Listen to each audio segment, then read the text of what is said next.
Kalau nanti akan terjadi hari Jumat pertengahan Ramadan, maka nanti akan begini-begini terjadi. Setelah dihitung-hitung, ternyata pertengahan Ramadan yang ada Jumatnya itu nanti di Ramadan 1441. Muharram, Safar, Rabiul Awal, sekarang Rabiul Akhir, Jumadil Awal, Jumadil, Rajab, Sya'ban, Ramadan. Apakah itu akan terjadi seperti yang ada di hadis itu? Wallahu a'lam bissawab. Mana kita tahu, dia belum terjadi. Tapi kita bersiap-siap perlu. Andai terjadi, kita sudah siap. Andai tak terjadi, berarti hadisnya tak sahih, bukan nabinya bohong. Jadi kami siap-siap lah nih Pak Ustaz. Saya siap lah. Rabiul Awal sekarang, tanggal 24, 25. Rabiul Akhir, Jumadil Awal, Jumadil Akhir, Rajab, Sya'ban, 5 bulan lagi. Siap-siapkanlah. Bahwa terjadi, kita sudah siap. Bahwa tak terjadi, berarti hadisnya palsu. Bukan berarti Nabi Muhammad pembohong. Karena kan tak ada bukti real nyata, ada rekaman rupanya Nabi ngomong qala Rasulullah SAW. Oleh sebab itu, jangan nanti ketika tak terjadi, ini hadis ini bohong aja ini. Bukan Nabi berbohong, hadis itu tak sahih. Nah, ini tentang masalah kalau nanti terjadi model prediksi-prediksi yang begitu. Kalau ibu bapak ibu baca nanti atau dengar ceramah yang modelnya prediksi, perkiraan, disampaikan oleh orang nanti akan begini, akan begini. Nah, kalau sumbernya benar, siap-siap, apa salahnya siap-siap?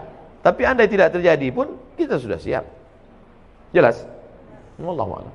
Ada kisah Imam Syafi'i menginap di rumah Imam Abdullah bin Hambal, dan putrinya melihat Imam Syafi'i tak sholat tahajud. Dijawab Imam Syafi'i karena memikirkan 7 masalah umat.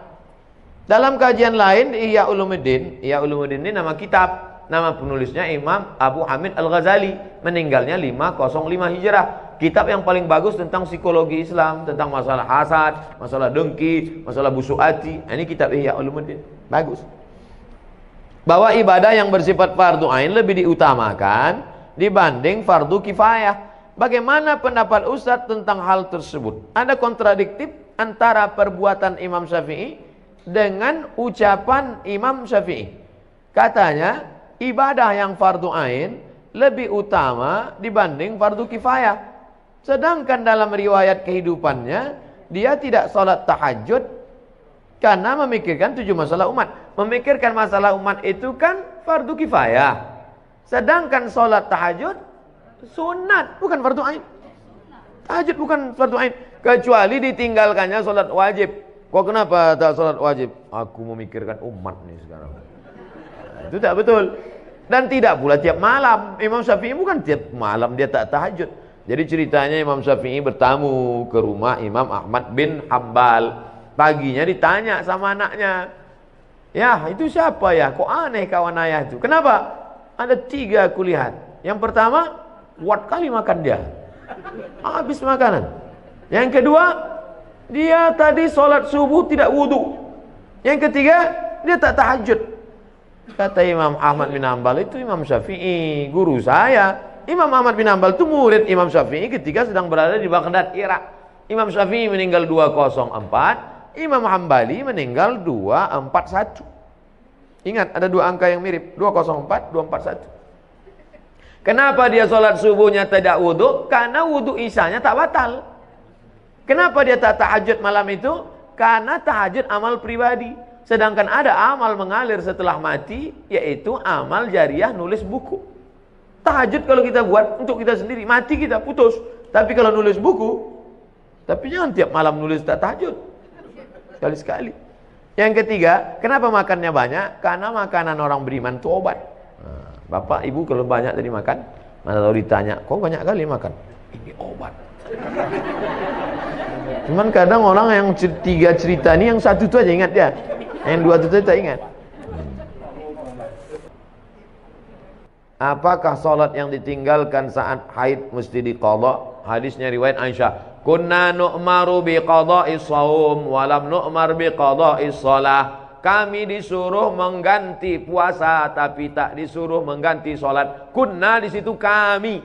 Kami yang ngomong Aisyah. Kalau Aisyah ngomong kami, laki-laki apa perempuan? kami perempuan disuruh mengqadha puasa. Adapun sholat yang tinggal ketika dalam masa menstruasi tidak diqadha, tak diganti.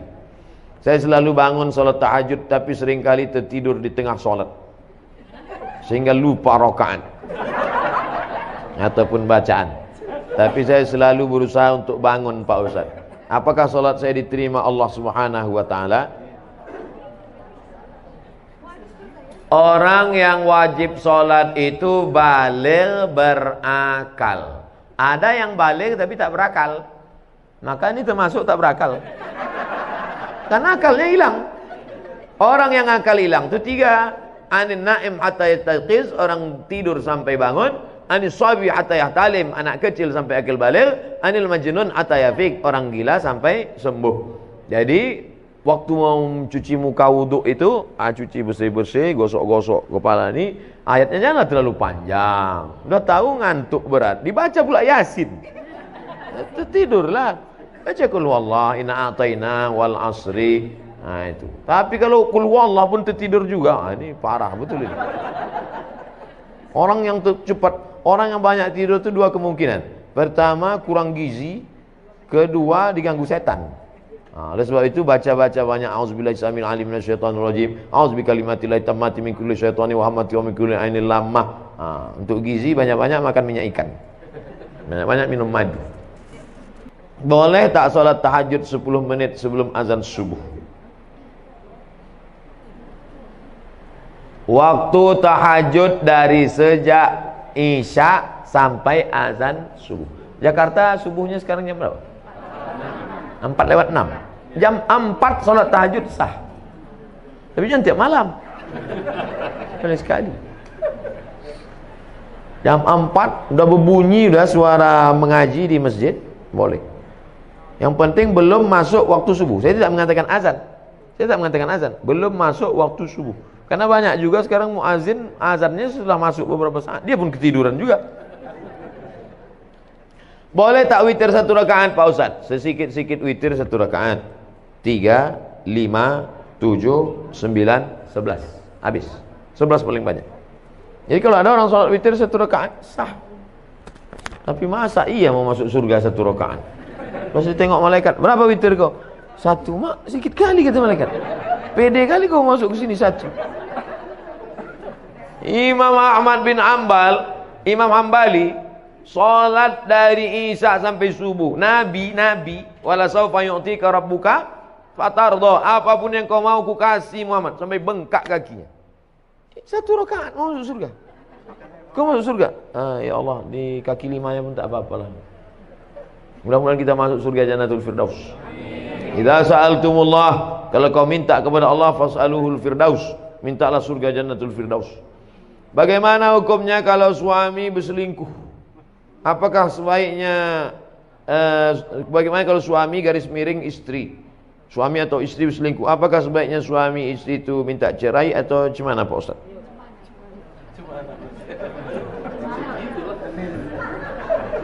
Jadi saya khutbah Jumat. Selesai saya khutbah Jumat, datanglah bapak-bapak menangis. Ada apa, Pak? Saya tenangkan dulu. Setelah tenang, apa masalahnya? Istri saya berselingkuh sama kepala dinas. Gara-gara sering pergi keluar kota. Kalau ku tanya, kata dia udah macam ayahku udah. Bapak itu pun katanya udah macam anakku. Berawal, tua kali udah. Berawal dari macam, berakhir dengan macam-macam. Nah itulah, ini pelajaran, jangan sampai menganggap udah macam ayahku, udah macam abangku, udah macam adikku ya. Banyak orang ini menganggap masalah sholat, aku ikut Allah. Masalah puasa, aku ikut Allah. Tapi masalah pergaulan ini, aku lebih tahu daripada Allah. Nah, ini studi kasus. Saya tidak menjawab ada di dalam kitab. Nah, true story, kisah nyata. Pak Ustadz, ini udah berselingkuh 2 tahun. Terus gimana? Dia sudah tobat. Saya katakan, kalau hitam katakan hitam, kalau putih katakan putih. Kalau padi katakan padi, jangan sampai tertampi-tampi. Kalau jadi katakan jadi, jangan sampai tenanti-nanti. Kenapa ke situ pula perginya? Kalau kau sanggup terima dia, terima. Tapi kalau tak sanggup, lepaskan baik-baik. Istikharah dulu, kasih waktu sebulan, 2 bulan, 3 bulan. Gimana, sanggup? Insya Allah sanggup Pak Ustaz. Serius sanggup? Sanggup Pak Ustaz. Oke lah, jagalah. Sebulan sesudah itu datang lagi, tak sanggup saya Pak Ustaz.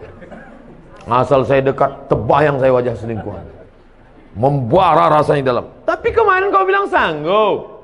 Pelintat-pelintut ini. Tak betul, cakapnya tak bisa dipegang. Binatang itu yang dipegang talinya. Kalau orang yang dipegang cakapnya. Kalau orang tak bisa dipegang cakapnya, ikatnya pakai tali. Disitulah baru saya tahu bahwa tidak ada laki-laki yang bisa menerima woman used yang sudah dipakai orang lain.